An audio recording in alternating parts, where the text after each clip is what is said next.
ॐ भूर्भुवस्वं तत्सवितुर्वरेण्यं भर्गो देवस्य धीमहि धियो यो नः प्रचोदयात्। सज्जनों, यूट्यूब चैनल यशवीर महाराज में मैं स्वामी यशवीर महाराज आप सभी का स्वागत करता हूं। सज्जनों, आप लोग देख रहे होंगे और महसूस भी कर रहे होंगे कि भारत की राजनीति में जितने भी ये विपक्ष के लोग हैं, इन्होंने राजनीति करने का एक अपना ढंग बना लिया कि हिंदू विरोधी वक्तव्य देना और इस्लामी समर्थन में बोलना। और ये बोलने वाले वही हैं जो अपने को हिंदू भी कहते हैं, लेकिन इस तरह की बात करके ये लोग और विशेष करके कांग्रेस के लोग हिंदू विरोधी बातें करते रहते हैं। लेकिन मैं इसका दोष कांग्रेस वालों को न दे करके हिंदू समाज के लोगों को ही देता हूं, क्योंकि जो लोग जिस संस्कृति में पलते बढ़ते हैं, आगे वो कार्य भी ऐसे ही करेंगे। अब कांग्रेस की जो विचारधारा है, यदि उसकी तलहटी में जाए तो उसकी तलहटी में कांग्रेस इस्लामी संस्कृति से निकल करके आते हैं। लेकिन आश्चर्य यह है कि देश की आजादी से लेकर के अब तक भारत पर शासन करने वाले ये जो कांग्रेस के लोग थे, लगभग 70 वर्ष तक इन्होंने शासन किया और ब्राह्मण बनकर के शासन किया, लेकिन भारत का हिंदू इनको समझ नहीं पाया, क्योंकि नाम के साथ ये पंडित लगाते थे। इस कारण से हिंदू समाज भ्रमित रहा। लेकिन जितनी हानि हिंदू समाज की कांग्रेस के इस शासन में हुई, इतनी पराधीनता के समय भी हिंदू समाज को हानि नहीं उठानी पड़ी। और आज भी वही बातें हैं। अभी नया उदाहरण आपके समक्ष,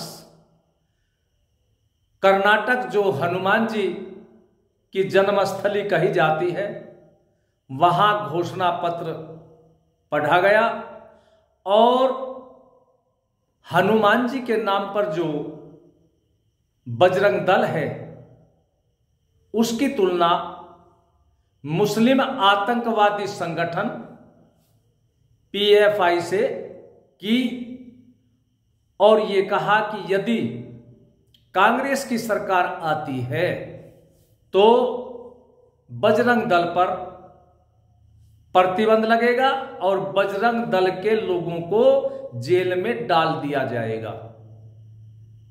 अब ये बजरंग दल के लोग कौन हैं, हिंदुओं, या आप लोगों को विचारना है।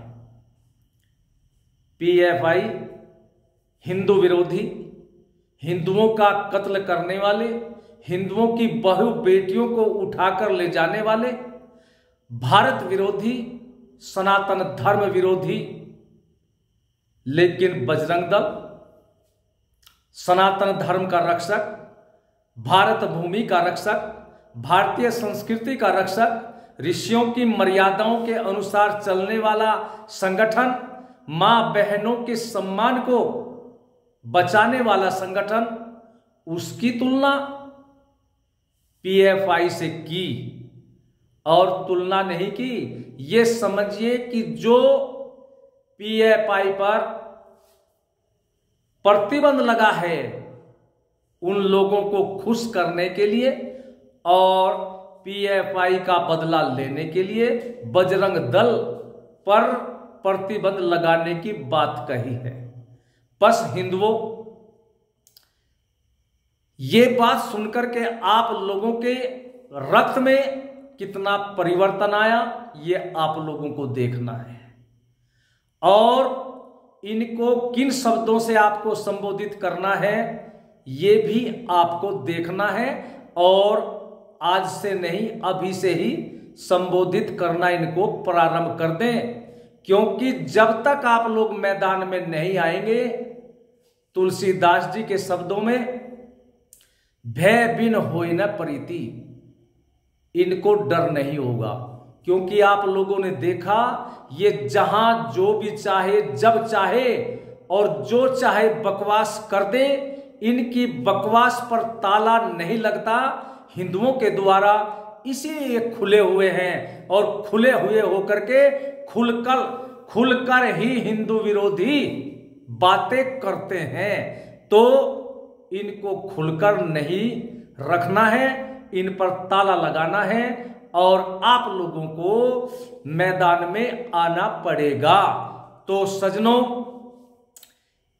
कांग्रेस जो कह रही है कि सत्ता में आए तो, लेकिन कांग्रेसी कान खोल करके सुन ले, कहावत है न नो मन तेल होगा और न राधा नाचेगी।